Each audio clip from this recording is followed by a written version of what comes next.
Kalau misalnya kalian adalah orang yang kerjanya kebanyakan cuma duduk aja, nggak banyak ada gerakan fisik tiap hari di depan komputer atau cuma megangin HP aja, dan juga badan kalian udah mulai sakit-sakit atau mulai badannya agak bentuknya kurang menyenangkan, atau mungkin juga kalian adalah atlet yang dulunya fit banget, yang waktu mudanya masih fit tapi karena cedera dan atau suatu hal sekarang udah tambah berumur dan udah nggak bisa olahraga berat lagi, atau juga kalian yang memang pengen punya badan lebih bagus, lebih fit, dan seumur hidupnya punya badan yang overweight dan punya cita-cita tapi nggak ada waktu, video ini buat kalian.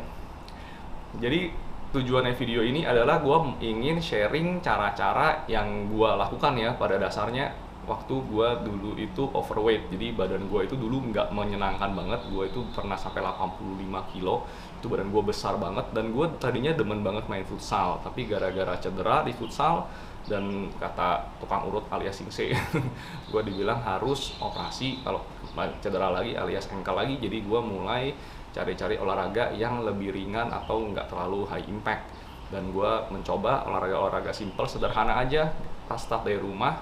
Dan di video pertama ini gue tujukan buat orang-orang yang punya nasib atau cerita sama kayak gue, ayo kita sama-sama mulai olahraganya simple aja kok, yang penting ada mulai gerak aja dulu.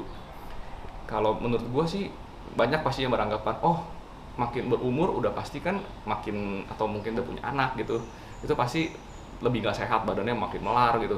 Justru sebenarnya salah, bukan salah kenapa ya, tapi kan pasti kalian alasannya, oh dulu muda gue fit nih, gue punya waktu banyak.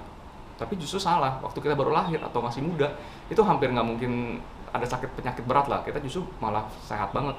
Dan di saat umur kita mulai menanjak alias udah mulai berkeluarga dan punya anak, itulah dimana saatnya kita harusnya lebih fit daripada sebelumnya saat muda, karena penyakit baru mulai muncul. Jadi gue pengen sharing dan ngajakin kalian yang emang punya cerita sama kayak gue, kita mulai aja gerakannya simple-simple aja dulu. Buat yang nggak pernah olahraga sebelumnya, ini cocok banget buat kalian. Gerakan pertama yang akan gue ajak kalian coba itu adalah wall push up. Jadi mungkin banyak yang nggak pernah nyobain yang namanya push up sebelumnya. Push up itu gerakan dimana kita ngedorong kan gitu, biasanya kita ke lantai kalau kalian tahu push up. Dan yang form paling simple atau paling gampangnya itu adalah wall push up.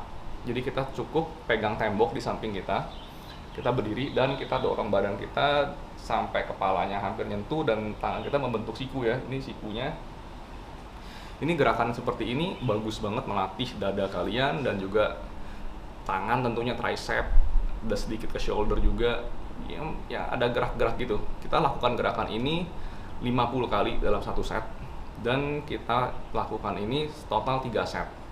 Misalnya udah set pertama 50, habis itu stop, istirahat dulu, set kedua 50 lagi, dan set ketiga 50 lagi. Itu udah cukup untuk satu hari gitu ya. Itu gerakan pertama. Untuk gerakan yang kedua namanya knee raise. Jadi gerakan ini tuh kalian memerlukan karpet yoga atau matras yoga ya, kalian cukup tiduran di sana, dan gerakannya itu mengangkat kaki kalian berulang-ulang gitu. Nah, di sini gerakannya ini sangat bagus untuk sedikit melatih perut ya, otot perut bawah, dan juga pinggang dan juga pinggul, glutes ya, biar ada gerak, ada stretching buat ngurangin back pain juga. Gerakan ini kalau misalnya kalian ngerasa terlalu ringan, itu kalian bisa kakinya dilurusin. Kalau misalnya kalian merasanya terlalu berat, kalian bisa dengkulnya ditekuk gitu kakinya. Jadi kita gerakannya bisa variasi, bisa mau yang lebih berat atau yang lebih ringan. Kita akan lakukan gerakan ini 30 kali, total 3 set, jadi 3 kali 30 gitu ya. Kalau yang merasa lebih keringanan lagi, boleh dilambatin gitu pace-nya, speed-nya dilambatin tuh makin berasa, makin besok lebih kram lagi.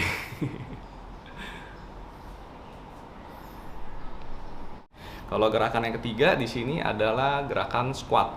Squat ini mungkin kalau harafiahnya bilang gerakan jongkok ya. Cuma jongkok yang bener itu banyak orang nggak tahu. Kebanyakan orang cara squat itu salah. Mereka yang ditekuk itu adalah dengkulnya yang maju ke depan. Padahal yang bener itu gerakannya kita harus kayak posisi duduk. Jadi pantat kita yang turun ke belakang dan dengkul kita nggak boleh lebih maju daripada jempol kaki. Buat ngelatihnya itu biar kalian terbiasa, pakai yang namanya kursi pendek atau mungkin kursi buat squat gitu. Latihan dulu pelan-pelan, duduk, jongkok, bangun, kalian ngerasain dulu. Terus kalau misalnya emang yang nggak bisa gitu, kalian boleh pegang railing dulu sebelah, pelan-pelan belajar jongkok. Kalau misalnya udah sampai terlatih banget, kalian bisa nggak usah pegangan lagi, atau juga kursinya digeser. Kita lakukan gerakan ini 50 kali total, jadi 2 set aja itu udah cukup karena berasa sih squat ini. Dan bagus banget nih buat ngelatih kaki kalian, lower body-nya biar ada gerakan, dan ya gitu sih, biar nggak lemah aja kaki kita.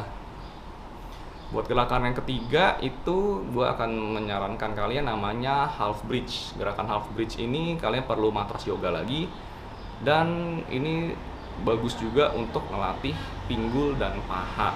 Ini gerakannya mungkin buat sebagian orang agak-agak nggak enak sih, mungkin lebih buat cewek sih yang gerakan kayak ngangkat-ngangkat pinggang gitu. Tapi emang gerakannya seperti itu, dan ini bagus banget buat stretching badan gitu. Gerakan ini kita lakukan 3 kali 30. Jadi 3 set kali 30 total itu yaitu 90 kali gitu. Dan menurut gue sih gerakannya cukup ringan tapi efektif buat ngurangin back pain juga. Jadi gue suka banget gerakan ini karena sangat nyaman gitu ya.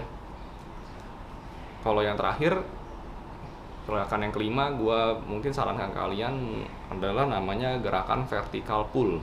Vertical pull itu jadi intinya sih kalian narik, cari benda yang vertikal aja sih. Kalau paling gampang mungkin kalau di rumah nggak ada tiang atau pilar gitu, kalian bisa tarik pegangan kusen pintu gitu kalian pegang, tarik badan kalian maju mundur. Ini gerakan yang sangat bagus untuk ngelatih otot-otot di tangan ya, gerakan jadi bicep, punggung, shoulder. Jadi ada gerak dulu dengan gerakan narik seperti ini. Kita pelan-pelan ngelatih otot kita dulu gitu. Gerakan ini kita lakukan 50 kali untuk satu setnya, jadi total 3 kali 50. Dan kalau kalian udah bisa melakukan ini, pasti sedikit banyak ototnya udah mulai ada sih gitu. Jadi kayak gitu dulu untuk latihan-latihan dasar yang gue sarankan ke kalian. Dan gerakan ini mungkin kalau jangan dilakukan langsung dalam 1 hari melakukan ini semua ya. Buat yang beginner tentu aja pasti kaget gitu. Gue mungkin saranin kayak hari pertama kalian lakukan yang si wall push up dulu digabung sama squat. Ntar hari Selasanya break dulu, istirahat, karena pasti berasa ototnya sore gitu. Hari ketiga misalnya hari Rabu baru kalian coba yang knee raise. Nanti di hari Kamis break lagi, di Jumat kita coba lagi yang kayak half bridge-nya gitu. Ya, pokoknya bertahap aja, pelan-pelan, seminggu yang penting ada gerak lah. Jadi 4 hari total nggak apa-apa. Kalau misalnya kalian berasa keentengan, bisa dipelanin seperti yang gue bilang tadi. Yang penting dinikmatin aja dulu gerakan-gerakan ini, nggak usah terlalu dirush. Tujuannya kita mau sehat sama-sama sih, bukan mau ya, kalau moto gue ya sehat dulu. Yang penting badan sehat, badannya bagus, itu bonus gitu ya. Semua sih pengen badan bagus, tentu aja gue juga pengen punya six pack gitu kan. Tapi kan kita semua kan bertahap, step by step. Jadi bukan mau instan, karena semua instan tuh nggak bagus lah. Instan noodle juga tau lah nggak bagus. Kita jadi ini lifestyle ya. Jadi kalian kalau bisa lakukan ini terus-terusan, nanti akan ada menyusul video-video berikutnya. Nama gue Agus, Hip Hop for Life.